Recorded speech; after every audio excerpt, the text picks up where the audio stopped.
Hello, myself Yogesh Garg, Faculty of Applied Science Department. Welcome to our YouTube channel RPIIT Academics. If you like the content, please subscribe our channel. Students, हम प्रेडिक्टेंट्स के बारे में पढ़ रहे थे। हमने atomic size पढ़ा, ionic radii पढ़ा। अब थर्ड हमारा आता है आयोनाइजेशन एनर्जी। आयोनाइजेशन एनर्जी क्या होती है? देखो कि जब भी हमारा क्या होता है, एटम में जो आउटर इलेक्ट्रॉन होते हैं उसको निकालने में उसको क्या करना है, इतनी दूर लेके जाना है कि न्यूक्लियस का उसके ऊपर फोर्स ख़त्म हो जाए। तो जितनी एनर्जी देनी पड़ेगी वही हमारी क्या होती है, ionization energy. Minimum energy required to remove an electron from the ground state of the isolated atom. किसी भी एटम के ग्राउंड स्टेट से हमें एक इलेक्ट्रॉन को बाहर निकालने के लिए जितनी एनर्जी चाहिए वो हमारी आयोनाइजेशन एनर्जी होती है। फर्स्ट आयोनाइजेशन एनर्जी, अब जो सबसे पहले हमें क्या करेंगे, न्यूट्रल एटम लेते हैं ग्राउंड स्टेट में, उसमें से पहले इलेक्ट्रॉन को निकालने के लिए जो एनर्जी चाहिए होती है वो हमारी क्या कहलाती है, फर्स्ट आयोनाइजेशन एनर्जी। वो energy needed to be remove the first electron, जो भी हमारे फर्स्ट इलेक्ट्रॉन के लिए होती है वो सबसे मिनिमम होती है। सेकंड उससे ज़्यादा, थर्ड उससे बहुत ज़्यादा होती है। क्योंकि फर्स्ट में जब हम क्या करते हैं, एक इलेक्ट्रॉन को निकालते हैं, किससे निकालते हैं, न्यूट्रल एटम से। अब कोई भी एटम जब इलेक्ट्रॉन को लॉस करता है क्या आता है, पॉजिटिव चार्ज। अब दूसरा जो हमें उसमें से इलेक्ट्रॉन निकालना पड़ेगा, किस में से, पॉजिटिव वाले न्यूक्लियस में से निकालना पड़ेगा।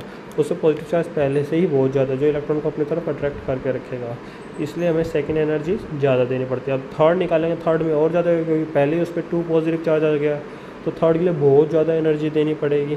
ठीक है, तो ऐसे हम जैसे भी फर्स्ट सेकंड थर्ड की तरफ बढ़ते हैं तो हमारी आयोनाइजेशन एनर्जी भी बढ़ती जाती है।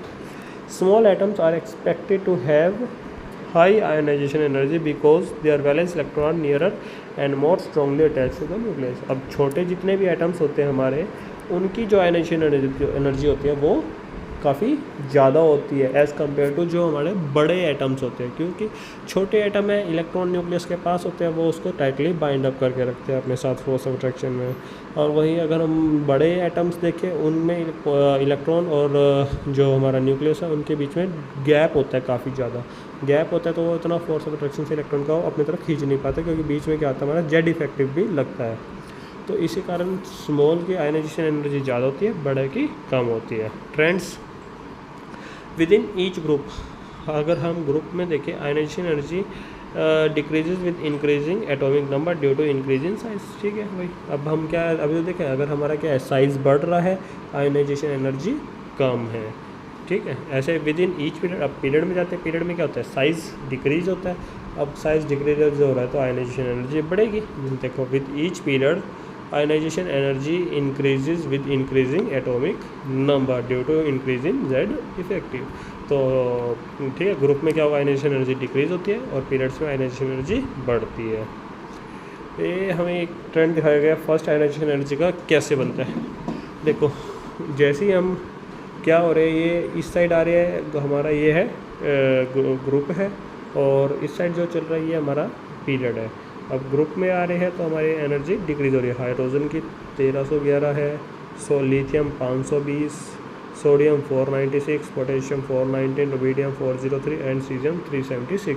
तो एनर्जी क्या हो रही है, डिक्रीज होती जा रही है। लेकिन अगर हम लेफ्ट टू राइट जा रहे हैं, अक्रॉस द पीरियड जा रहे हैं, एनर्जी बढ़ती जा रही है। देखो क्या हो रहा है, हर ब्लॉक्स एक दूसरे से ऊपर होता हुआ जा रहा है। तो ये हमारा क्या होगा, आयोनाइजेशन एनर्जी का ट्रेंड।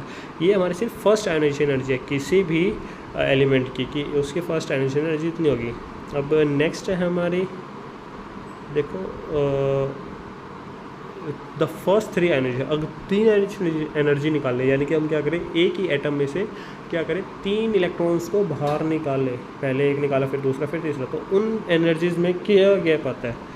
तो फर्स्ट एनर्जी अगर किसी एटम की कितनी है, 0.9, सेकंड की कितनी हो जाएगी, 1.76, और थर्ड की 14.85। थर्ड आयोनाइजेशन एनर्जी बहुत ज़्यादा होती है, किसकी, हमारी बेरिलियम की है। थर्ड सबसे ज़्यादा हो जाती है, क्योंकि उस टाइम तक क्या होता है, बेरिलियम के ऊपर बहुत ज़्यादा पॉजिटिव चार्ज आ जाता है। क्या होता है, बेरिलियम 4 होता है, वैलेंसी होगी 1s2 2s2 electronic configuration. First में जाएगा तो 2s1 बन जाएगा, सेकंड में जाएगा 2s0, तो सिर्फ 1s2 में इलेक्ट्रॉन बचा। 1s2 इसलिए यहाँ पे न्यूक्लियस के बिल्कुल पास है, इलेक्ट्रॉन को यहाँ से निकालना बहुत ज़्यादा एनर्जी चाहिए होती है, इसलिए हमारी यहाँ एनर्जी बहुत ज़्यादा हो जाती है। ठीक है, तो ये हमारा आयोनाइजेशन एनर्जी का ट्रेंड हो गया। नेक्स्ट है इसके लिए प्रॉब्लम हम आगे